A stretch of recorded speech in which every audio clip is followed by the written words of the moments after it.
Olá, voltamos a conversar com o engenheiro agrônomo Dácio Brito, professor dos cursos de Zootecnia e Biologia da Universidade Estadual de Alagoas. Professor, quer dizer que essa pesquisa ela pode beneficiar também o pequeno criador, é isso? É verdade. Nós temos nas pequenas propriedades, primeiro, pouco espaço para cultivo de milho, de culturas que rendem menos, sob o ponto de vista agrícola, do que a mandioca, quando a gente fala não apenas na questão da biomassa, ou seja, do que é colhido in natura lá na área, mas sob o ponto de vista do teor nutricional desses alimentos. E o produtor pode, por exemplo, no caso da mandioca, plantar 1 hectare, e nesse hectare ele vai colher aí algo em torno de os trabalhos nossos, nós observamos em nosso trabalho que nós podemos colher acima de 30 toneladas tranquilamente, mesmo nas regiões um pouco mais secas do estado de Alagoas. Então, 30 toneladas para você alimentar, por exemplo, no caso do pequeno produtor, um caprino, você vai ter alimento aí por um período relativamente longo, dependendo da quantidade de caprino que você tiver. E aí, se o rebanho for pequeno, o plantio compatível com a quantidade do rebanho, você vai ter, o produtor vai passar o verão todo sem problema, e combinando isso com a palma forrageira, ele tranquilamente ele não vai ter seus animais perdendo peso, não vai ter perda de produção de leite. Então, o pequeno produtor pode sim e deve ser beneficiado com programas dessa natureza, pesquisas que são desenvolvidas dessa ordem. Agora, como é que está o repasse dessa informação ao pequeno criador? Como é que é repassar essa informação a ele hoje em dia? Olha, hoje a Universidade Estadual de Alagoas, lá no campo de Santana, disponibiliza frequentemente cursos para os pequenos produtores, para os assentados, em alguns assentamentos, curso de caprino de ovino, de criação de caprino de ovino. Nós disponibilizamos alguns cursos de reprodução animal.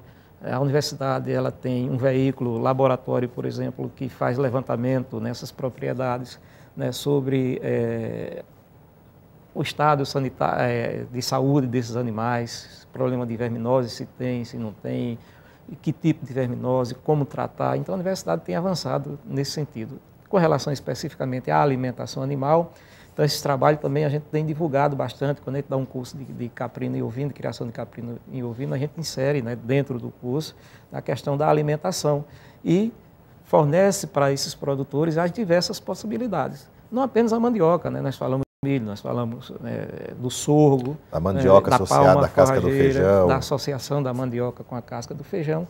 Então, isso, de certa forma, é disponibilizado. Naturalmente, muita coisa deve ser feita ainda. A pesquisa está começando, tem muito trabalho pela frente, já existem muitas informações de outros estados, de outros pesquisadores, muita coisa já foi feita, mas sempre tem algo a mais para acrescentar, sobretudo em cada região onde esses produtores estão inseridos. Então, sempre tem as particularidades da região e que, de repente, uma pesquisa descobre essa especificidade e disponibiliza uma informação melhor, mais precisa para aquela região especificamente. Perfeito. Agora, na UNEL também, o senhor está à frente de um outro estudo que faz um levantamento das plantas, das árvores de Arapiraca? É verdade.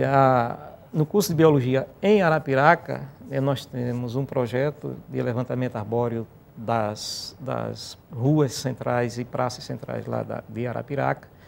É um projeto que foi submetido à FAPEAL. A FAPEAL disponibilizou recursos para bolsistas. Nós estamos com 2 alunos bolsistas, vários alunos voluntários. Estamos fazendo esse levantamento.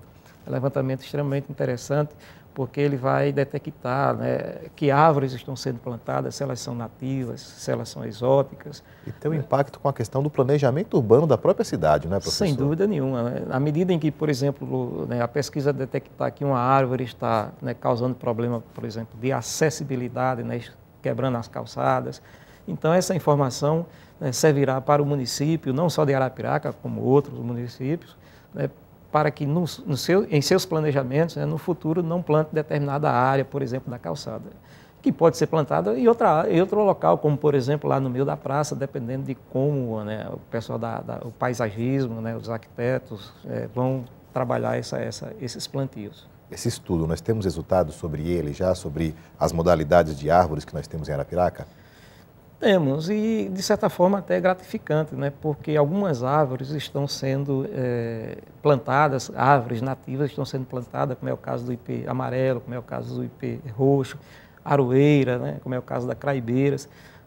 Algumas dessas árvores estão sendo plantadas. Árvores que, inclusive, as pessoas, né, as crianças hoje não conhecem, o jovem não conhece, até porque elas não existem praticamente, né, na região próxima à cidade, não existem mais essas árvores. Então, é importante que a gente mostre que essas árvores são nativas ou são exóticas, que elas estavam ou foram importadas para a nossa região, e o quanto é importante a gente ter, né, a árvore na cidade, né, o quanto é importante a gente ter um ambiente que seja agradável, não só sob o ponto de vista visual, mas sob o ponto de vista, né, de temperatura, né, de melhorar as condições daquele ambiente onde as pessoas estão ali, às vezes passeando, andando ou até mesmo trabalhando. Isso é extremamente importante.